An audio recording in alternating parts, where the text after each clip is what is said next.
So we have a deal. Had a deal. Still working on the deal. And now more tensions. Is the deal already falling apart? And can it be resurrected?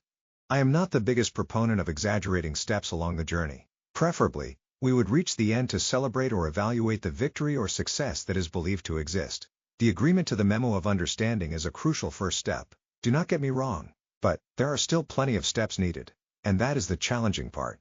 In any negotiation, between two or more parties, there are challenges to overcome in order for all parties to agree on terms. People generally do not agree to terms that are not favorable to them or their interested parties or do not shed a positive light on them. People are human. No one wants to look like the bad side even if they are the bad side. Any agreement made, whether it is a normal contract in a business environment, a personal services contract, an employment contract, or a trade agreement, the deal is only as good as the faith each side has in the other party. The document is just a list of promises that you commit to and prescriptions if those promises are not met. The trust is the foundation, but the tenets to enforce that trust are the pillars any agreement is built on. There needs to be clauses that ensure the end vision and outcome is realized or that all sides operate in good faith to reach that end. If an agreement just gives one-sided benefits, then it really serves no purpose, as people will generally do what you allow them to get away with. There are many things to like from a perspective of addressing the situation in the Middle East in the Memo of Understanding. A commitment to not pursue a nuclear weapon or serve as a proxy, which is the biggest affront Iran has made to the world and that region. But there is much still left to the final agreement or is left to interpretation. There is a need to address the nuclear material and ensure that it is removed from Iran, in my opinion. I do not believe that we can trust Iran with that material. It needs to be removed. Any additional capabilities in that regard need to be taken apart. They are the party in the wrong. Completely in the wrong. We cannot allow them to go back to their old ways. I was a bit concerned about trusting them or giving them financial benefits without full compliance with the terms. But I do get the argument that there needs to be some incentive along the way. We cannot make the same mistake as Obama's Iran deal, where we essentially gave them an upfront check, hoping that a bribe would stop them. It only funded them.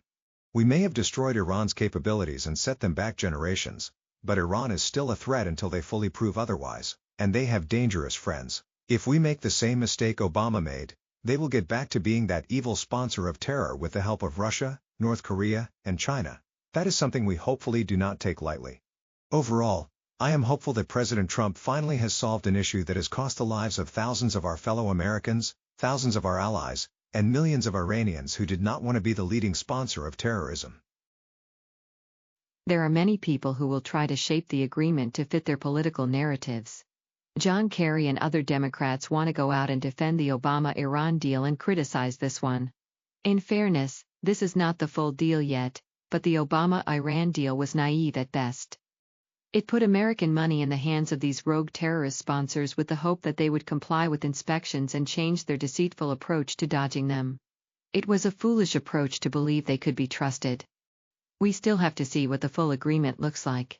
But when you compare the situation where we have destroyed their military capabilities and hidden nuclear facilities before negotiating, the negotiation is much different.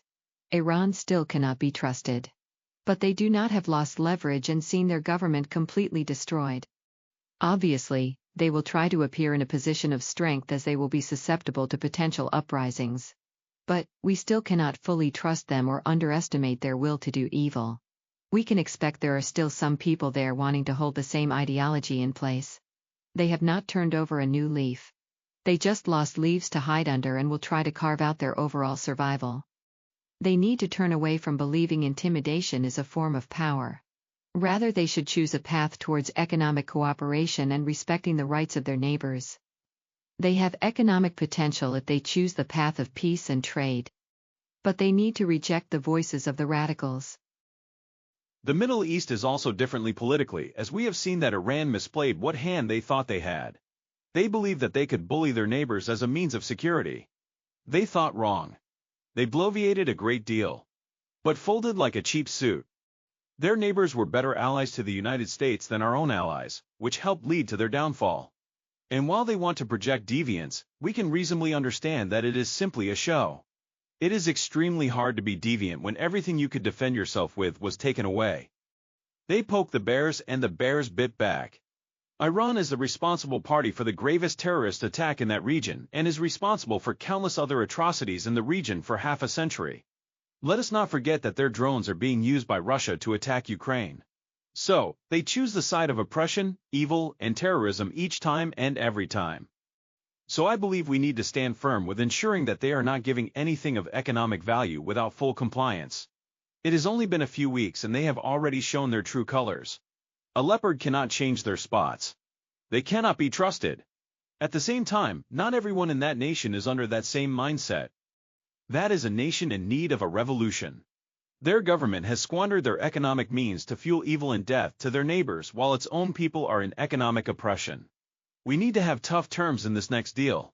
We failed under Obama and Biden, or whoever ran the Biden administration.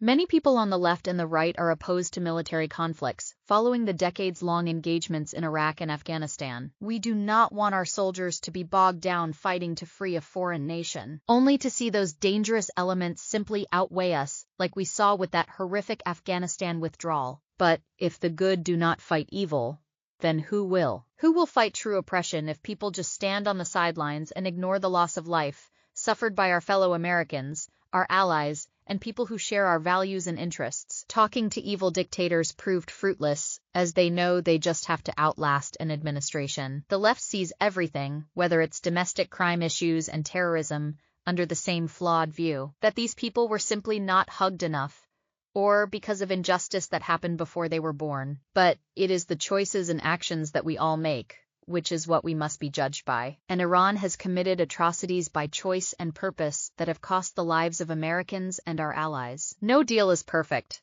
but I do think the better approach was removing the existence of the immediate threat and not giving them money up front, and involving our allies in the region to help create an environment of compliance. The Obama approach was hopeful for change, but naive in not ensuring change. Biden was an empty vessel.